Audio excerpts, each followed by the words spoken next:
You saw the title. You might be upset. And so before you leave a mean comment, let me clarify that calling myself a Roselia hater is a bit of a strong word. The thing is, I can't really title the video someone who slightly dislikes Roselia watches the Roselia movies or whatever. It doesn't really get the point across as easily as that title does. But I am not an outright Roselia hater. I've just never been a big fan of their band, and sometimes I feel that they're overrated within the fandom. And because of that, when the Roselia movies were originally announced, I didn't really go out of my way to watch them. You know, I followed some of the promotional material and stuff, but I didn't have an easy way to watch them, and so I just never did. Now I have some free time. I also have Crunchyroll, so I decided to give them a try and see from my perspective as someone who isn't really a big Roselia fan and doesn't follow them super closely, is the movie still good? Does it still appeal to me? Because I think these movies are a good way to reach people who haven't gone into Bang Dream yet, because it's hard with some people asking them, one, to watch a whole season of an anime, asking them to download a rhythm game when maybe they don't like rhythm games to experience the story. They might not like that either. It's pretty easy to just say, hey, you want to watch a movie that's about hour 20 minutes, and it can be a good way to quickly introduce them to the story, and then if they're interested they can check out more. And I think that is kind of the goal of the movie. I think it somewhat succeeds and somewhat fails in that though, because in some ways it feels like a somewhat succinct but effective recap of the Roselia band story that is discussed in the original game. I have read the original Roselia band story that's on the Girls Band Party game. I read basically all the stories that they cover in this movie because they cover a lot of stories at once, but we'll get to that later. At first, one of my problems with the movie is why are we just recapping a story that's already been told? But it is true that watching it in movie form is much more engaging. You know, the live 2D format that they use in the game with text boxes obviously a lot more limiting and hard to get invested in. So it's a good way to not only recap something that the fans enjoy, but also recap something so that people who aren't familiar with the fandom can watch it and hopefully get invested and check out more things about Bang Dream. So I think conceptually this movie is a good idea, and that's kind of the lens I'm going to use when I'm talking about this movie, because I think the goal of the movie was to recap things, and that's its greatest strength and its greatest detriment in some ways. But I just finished watching it, so let's get into the details of how it does with this goal.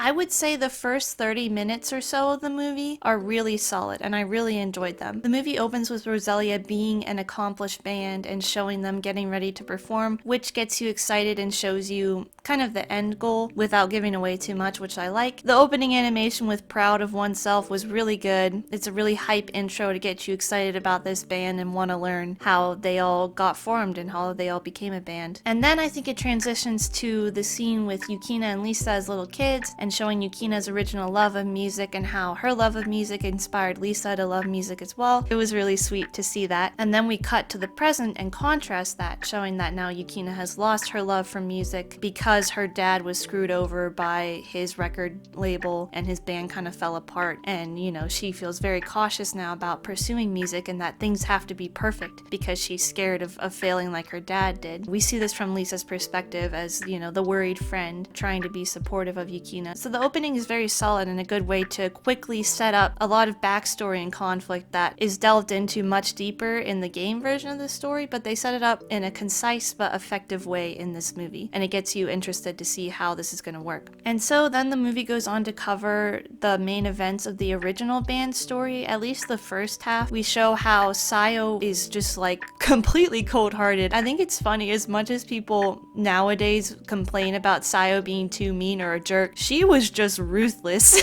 We forgot how cold-hearted she was. She is just like out for these girls' throats and she just drops their band. So that's where Sayo's at. Sayo's kind of a jerk. She's also just very perfectionistic, and we establish that quickly. They go on to show how Yukina's like, you know, please join my band, and how she plays for Sayo and it convinces Sayo to join. Ako and Rinko are present as well, and it also inspires them to join Roselia. And then we go through the process of showing each of the band members joining and kind of proving themselves to Yukina Yukina. So as all the members are joining the band, we get some little interesting bits of development in that, but you know, I still get the impression that we're setting up for further development. We see how Rinko is really moved by Roselia's music, and Yukina and Sayo really lay into her whenever she tries to join the band, but it creates good conflict, and it forces Rinko to stand up for herself and not just rely on Akko and have some more confidence. Akko has to push herself and work really hard to gain Yukina's approval. Lisa kind of joins pretty easily. Sayo makes a remark about how Lisa is like the moral backbone of the band and she's the one who's going to keep everybody together, so they have to keep her in. But this is a problem that kind of happens throughout the movie, in my opinion, is that they talk a lot about Lisa being, you know, the moral support of Roselia, but she really doesn't do that much to motivate Yukina or to motivate the other band members. And it's ironic that Sayo tells her this, because I feel like Sayo ends up actually being the moral support of Roselia much more than Lisa does in this movie, at least. The way they portray it, a lot of the stuff Lisa does to help the band is like off screen, and we only actually see Sayo going around and helping the band members get through their struggles. So I'm really confused why she gets labeled as the moral support. I know that's her role, but I think it's better conveyed in the game story than in this movie. They don't convey it very well. So we go through all this development to get Roselia together. Then we start on Rebirth Day, which I think is an underrated classic, and I was like, ooh, Rebirth Day. I was so happy to see it. But then they use this song to montage through a lot of development for Roselia, and they show all these clips of them like playing. There's like a clip of Lisa crying and stuff, and it's like, what happened? You know, that looks like something interesting to watch and learn about. They just zoomed through it. This is an issue every time an anime makes a recap movie. They have to condense things for time, and this is always kind of a question when you're reviewing a movie like this. Do you get mad at them for having to condense for time because it's not really their fault, or do you give them credit for doing good with the short amount of time they had? And the Roselia movie is very short. The actual movie is only about an hour, and then it's about like 10 minutes of credits, so not a lot of time to work through this. But I do feel like the Roselia movie could have been more selective in what stories they chose to cover. If I remember the stories correctly, they combined the original Roselia band story, the Louder event story, the Determination Symphony event story, and the Neo Aspect event story are all either referenced or covered in this movie. Why would you reference and combine like 6 different stories about Roselia into one movie? I really wish that they had just focused on the original band story and maybe included the conflict over the Louder song and Yukina making the band her own instead of just doing it as a way to fulfill what her father never achieved. I wish that they had just done that. So after this montage happens, the pacing goes from moderately quick yet concise to like really fast. I feel like things just started to fly in the second half of the movie, and I didn't really enjoy it. The thing was, there were good individual scenes and good moments, but it didn't feel like things were built up properly, was my main issue. The next arc that they cover in this movie is, I think, the Louder story arc, because they're playing Louder and Yukina's like obsessed with this song, except it fails whenever they perform it live and people don't really respond to it or resonate with it, and Yukina refuses to talk about that because she obviously is just using Louder as a way to deal with unresolved drama about her dad's band like completely failing. But she doesn't want to tell anybody about that, and that's her main struggle throughout the movie, is that she doesn't open up to the other Roselia members. She's only focused on her own goals and her own issues, and she's not thinking about Roselia as a group. And I will say that Yukina's conflict and development is very well explored in this movie. The other members like ebb and flow in how much screen time they get and how well their development is executed. So after Louder fails, Yukina starts to go crazy. She goes like full whiplash mode. She's just like yelling at them. She and Akko get in a big fight, and Rinko gets upset too, and they both like run out crying. You know, it's a very dramatic scene, and I did enjoy it, but it feels a bit like angst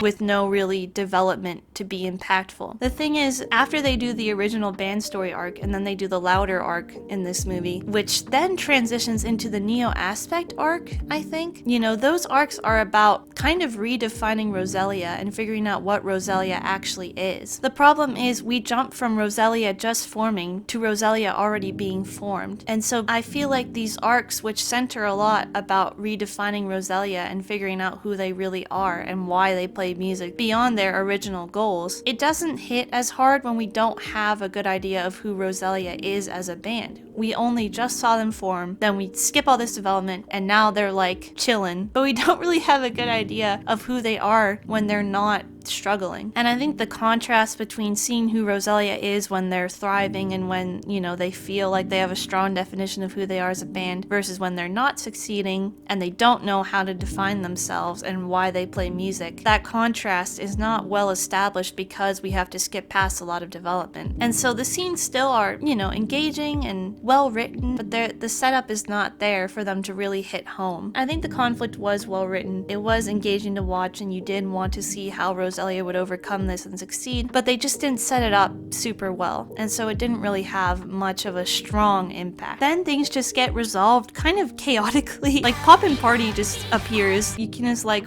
how are you guys not depressed? And they're like, just don't be depressed. And then Tomoe appears too and helps out Akko. Then Lisa and Sayo talk and they're like, oh, I guess we were putting our own individual goals ahead of the band. Sayo even references the like ton of development that she goes through with her and Hina, and we jump from seeing at the beginning of the movie she does not like Hina and is like, I'm gonna surpass you one day, and then at this point in the movie she's like, yeah, I just like got over that and I realized I don't need to live in Hina's shadow. And I feel like this is an issue that Bang Dream does sometimes, is they like to have their characters just sit there and explain what the issue was and how they've resolved it. Lisa and Sayo just kind of tell each other, oh yeah, I was putting my own interests ahead of the band's interests, and that's why we don't sound very good. And that's all well and good, and that's an interesting development to have, but it's not being delivered in a very interesting way. Meanwhile, right after the scene where Lisa and Sayo talk things out, they have a scene where Akko and Rinko get together and start designing new costumes for the band. And then through that process, they kind of open up and realize that they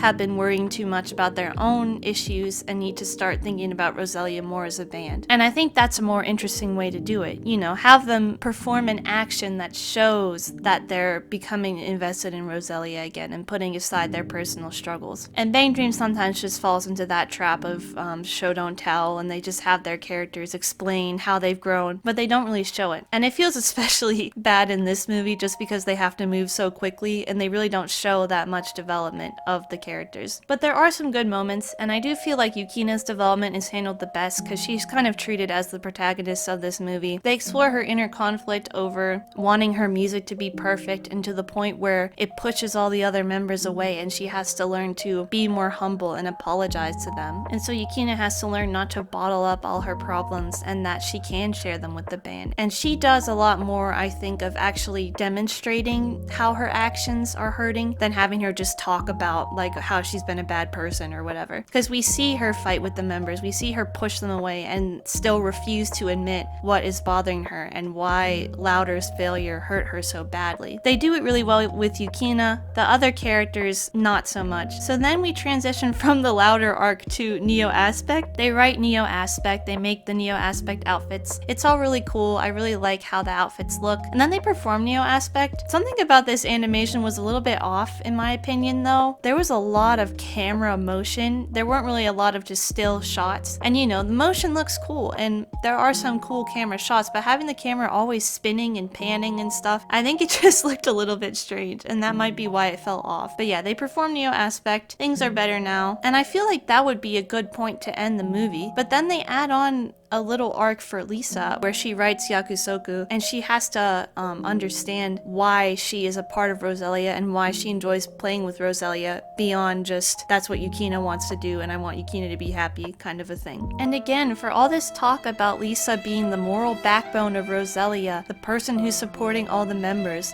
Sayo plays therapist for both Yukina and Lisa. Sayo is the one who convinces Yukina to come back to Roselia for the Neo Aspect arc, and she's the one who helps Lisa get over her own struggles about feeling like she's an insufficient member and she's not important and not valuable in Roselia compared to the others. Throughout this movie, Sayo really is the GOAT. She has so much clarity about all of the struggles they're going through, which is funny because Sayo is sometimes the most angsty, overdramatic member of Roselia. Girl's got her own issues, but they're not really really that present in this movie, and she's kind of the best character, and this movie made me really like Sayo. And so Sayo helps Lisa. She talks to the other members about it too, and she writes Yakusoku, and Yukina's like, this is awesome, I love you, Sayo. Not Sayo, I love you, Lisa.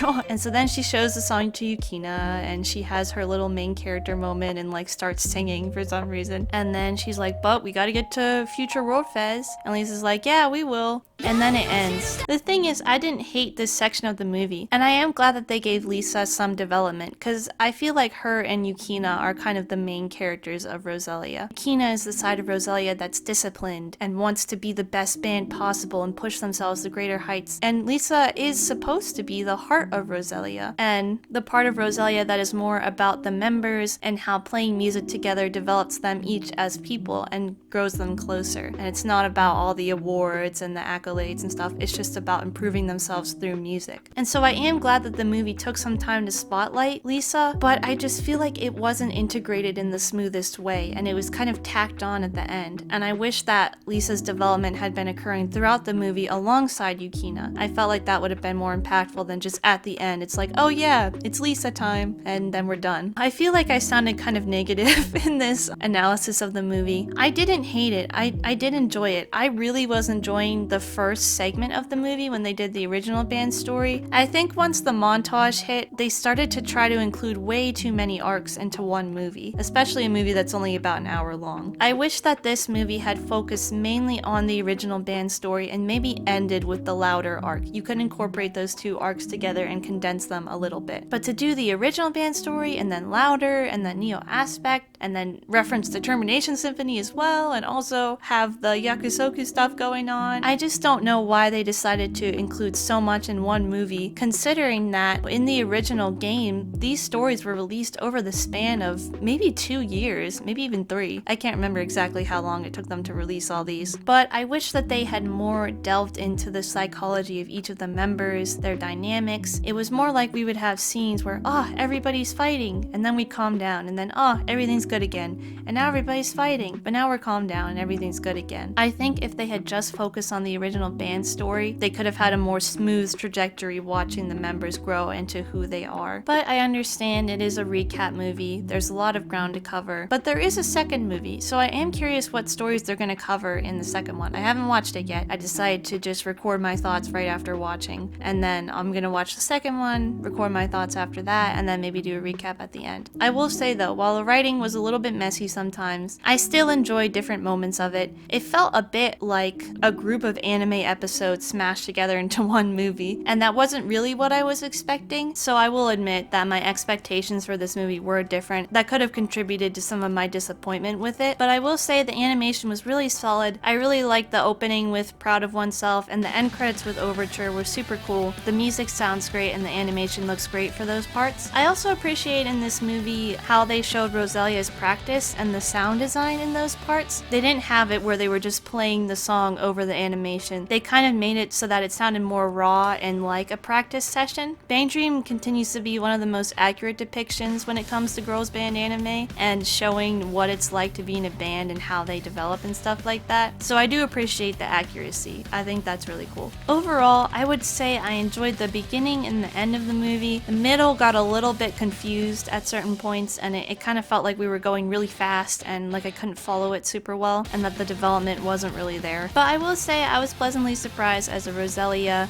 quote-unquote hater. I did not hate the movie. I did enjoy watching it overall, and I'm glad that I checked it out. I don't think it's a waste of time. I think it may be hard for people who know nothing about the franchise to jump into this, but if you're a Roselia fan and you know what they're referencing, I think this movie is pretty enjoyable. But it might be hard if you don't know a ton about Roselia's story already to follow this movie. So overall, I felt pretty good about it, but I hope that the second movie improves on this, and I'm excited to give it a watch.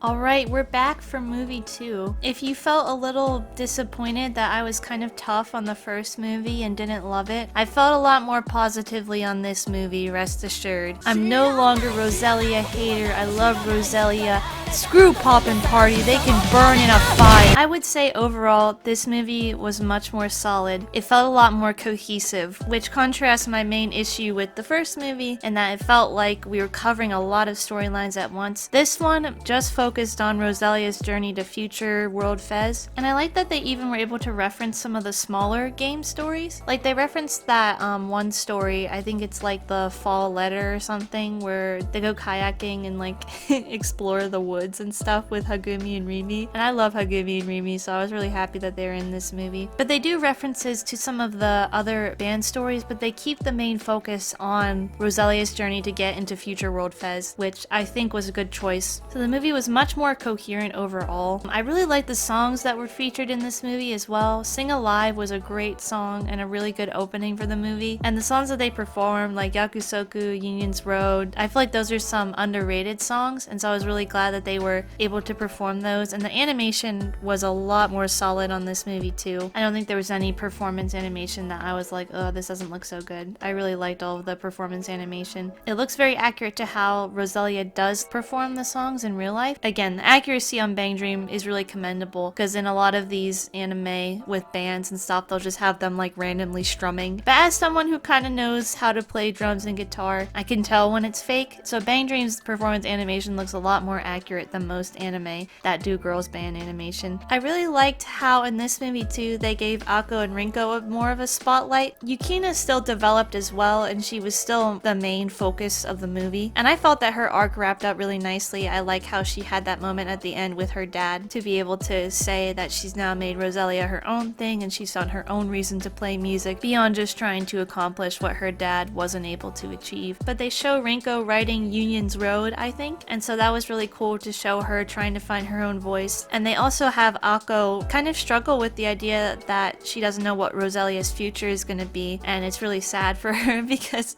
she just loves Roselia so much and she doesn't know where she's going to go now that they've accomplished their big goal. And that was the overall question throughout the movie and kind of their main thesis. While the first movie was about like defining who Roselia is, this movie is about who is Roselia going to be, kind of, and what are they going to do now that they've accomplished their big goal of getting into Future World Fest. I thought they did a good job of exploring this conflict through Akko. I do feel a little bit that this movie lacked a little bit of conflict. The first movie, there was lots of ups and downs, lots of fighting. In this movie, it's more like, you know, Akko's upset and she tells other members about it and they're like, don't be sad, and then she's not sad. It didn't feel like everybody had their own individual perspectives at times, and I wish that they had emphasized their individual perspectives more so that we could see the members kind of conflict and argue and what is the future for Roselia? How are we going to decide that? But they're all just like pretty chill about it, and they're like, well, I still like being in the band and I just like playing music and stuff. And then they kind of move on. I think that the conflict was a little bit kind of lacking in this. I didn't feel much like tension throughout the movie. It just felt like no matter what happened, they were going to succeed and things were going to be okay. There were some moments with individual characters like Akko and Yukina, I think, had the most development in this movie. Everyone else, they're just kind of like chilling, you know? Just give us a little bit more like drama and contention between the members so that it feels more earned whenever they succeed. So while this movie did lack a bit of conflict, and I think it didn't challenge the characters that much, the pacing was much better this time around, I think, and it more gradually built to a resolution point,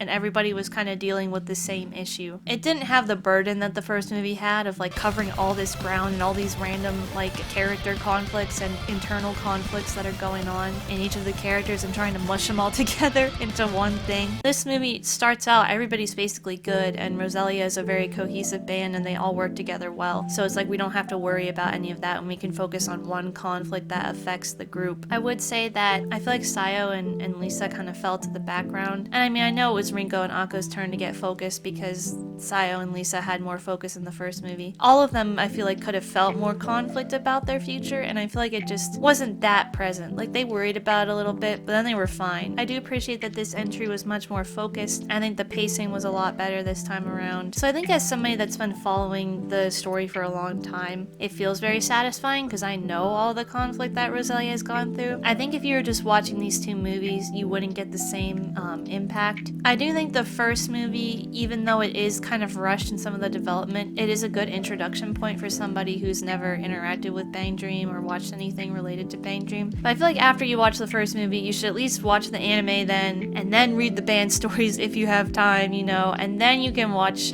this Roselia, the second movie. I think it's a lot more impactful when you know everything that Roselia has gone through, because they don't really even bother trying to convey that in this movie. Most of the movie feels very much like resolutions and like achievement and yay, we succeeded. And if you don't know the conflict that led up to that, it's hard for that to feel very like impactful or engaging. I honestly don't have as much to say about this one. I don't think it was standout amazing, but it wasn't standout like terrible either. It did make me, as somebody who wasn't too invested in Roselia's story, appreciate their story a lot more and appreciate what the writers have done with their band, because there are a lot of interesting journeys, especially Yukina's journey. I used to not really like Yukina just because her character archetype doesn't really appeal to me, and I still find her annoying sometimes. But like, I really appreciate the journey she's gone on, and I think the writers handled her character very well. They do a good job of making her a bit unlikable in the beginning, but not to the point where she's like, you know, oh, I hate her so much. They make her like kind of frustrating at times, and I feel like sometimes Bang Dream is afraid to make their characters do things that would make them unlikable or frustrating. But I think Yukina, you know,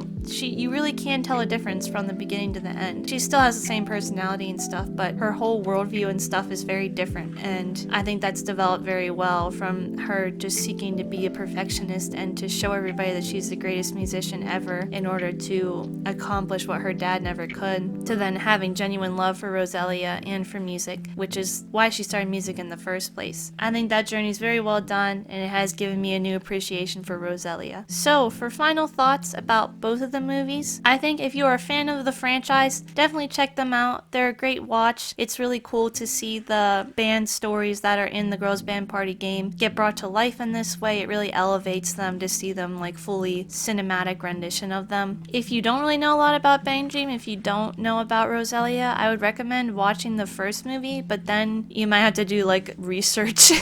Basically, you might have to learn more about the actual story to enjoy it more. They don't cover it super well in just one movie. They try to cover too much at once, I think. It gets a little bit confusing. But overall, I really did like this rendition of Roselia's story. I know this would be a ton of work, but hopefully Bang Dream can keep doing this kind of movie thing where they take the band's stories that are discussed in the app and make them actual movies, so that way they're easier to enjoy and, you know, get this nice cinematic treatment. You know, I'd love to see a movie about how Afterglow formed, pastel palettes. A Hello Happy movie would be really cool too, because we never got to see their origin as anime, and we only got to see their origins in the game stories, which are kind of a more limited medium. I'd really like it if they did that. I doubt that's gonna happen, but here's to hoping, because they did do a solid job with the Roselia movies. It's worth your time to give them a watch if you haven't yet. Overall, I would say that the movies range from being not great to pretty great. There's some moments where things are just flying by and it's not very well communicated what's going on or what development is happening to make the characters suddenly different. But then there are other moments where the scenes are really well executed, and it's just really fun to watch these girls grow together and see how their relationships change as they grow in their music and their band. So I hope you enjoyed this little breakdown of the two movies. Definitely check them out for yourself and come back and let me know what you think of them. And I'm sorry for being a Roselia hater. I've learned the errors of my ways, and hopefully if you're a Roselia hater out there, you will too, and you'll give these movies a chance. Thank you all for watching, and I'll see you all next time. Bye!